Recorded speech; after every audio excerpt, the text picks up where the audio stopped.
Released on Steam the 7th of June 2020 by publisher and developer Tobias Springer. Shapes.io is for the Factory Sim, logistic-based games fans. Thanks to the developer for reaching out with the review code. I appreciate it. If you're a casual player, a gamer who also loves brain-busting puzzle games, this one is right up your alley. Me?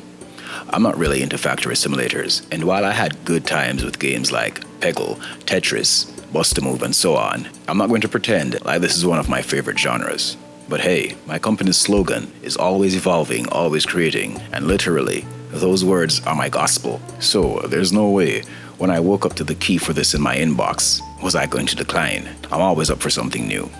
I could see my 10-time Guinness World Record holding friend Triforce, who recently bagged another record for Tetris 99, dominating this indie gem though.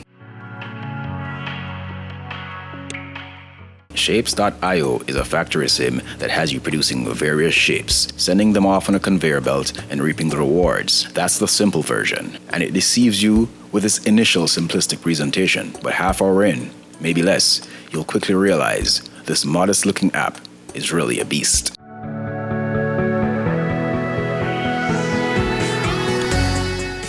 Going into this, I expected a pick-up-and-play vibe. I was so wrong. I started the first level, and I was lost, and did not know what my next move was supposed to be, despite the brief instructions. I was a second away from saying, hell no, forget this. But I do so respect and appreciate the indie hustle. I know for even games we refer to in this industry as shovelware took some mean hours to produce. Even the stinkers that us YouTubers have a ball ripping to shreds. They all took a lot of work to complete. This here is no shovelware, however. With very positive reviews on Steam and elsewhere, I'm glad I stuck it out. I took a break and visited the settings, as I was still feeling like a fish out of water. There are a few useful options here. What really stood out, what instantly grabbed me, was the dark mode option. So I went dark, took a deep breath, and dove back in. After figuring out the basic mechanics, things quickly started to make sense. I soon realized that this is one addictive game. I figured out how to zoom the map in and out to my liking, how to move around said map, and how to operate the various utilities available. When I saw there was no controller support, I frowned for a second, but back to what I said. Once you start playing, get the feel of this difficult to master experience. You'll come to the realization, like I did, that a controller would not be practicable. With an app like Pinnacle, you perhaps could work something out, but nah, not worth the effort. So half hour in, I was hooked. Don't get me wrong, I won't be doing any speedruns anytime soon, as I truly suck at this, but I love it no less. Shapes.io is some great brain exercise. You're playing on an infinite map, and as the demand elevates, so will your need for more resources. It becomes increasingly hard every level you beat. The first few levels are pretty much the tutorial, but in no time you'll be upgrading your factory's equipment. There are tools for adding color, mixing colors, dividing the workflow on separate conveyor belts, creating tunnels, and all other manners of quality of factory life improvements.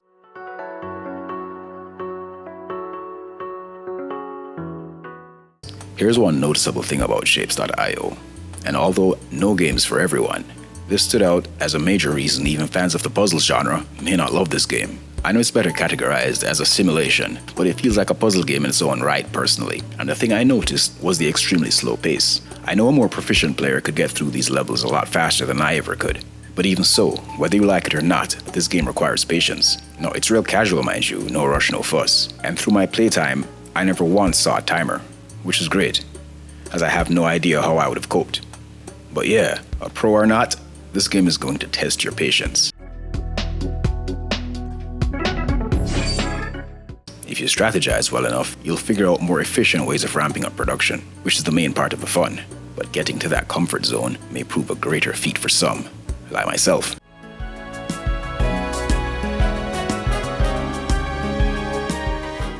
The music is great. I've said it before, I'm no purveyor of fine music. As a matter of fact, I barely like music, particularly vocals. But if I hear it and it grabs me, then it grabs me. And the music here did just that. You have the option to turn it off, but come on, why'd I do that?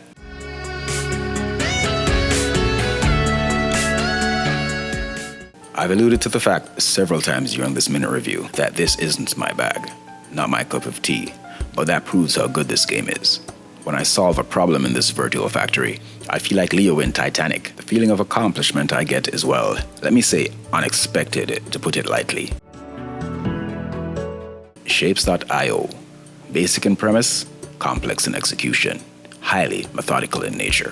You'll notice that in this review, I'm not presenting it like I'm a seasoned pro, like some of my other reviews where I'm smug as a bug in a rug in a particular genre.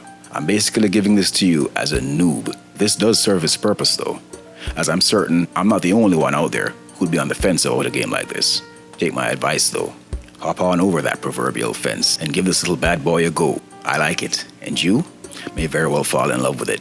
Go grab this gem on Steam and give your brain that much needed workout it so justly deserves.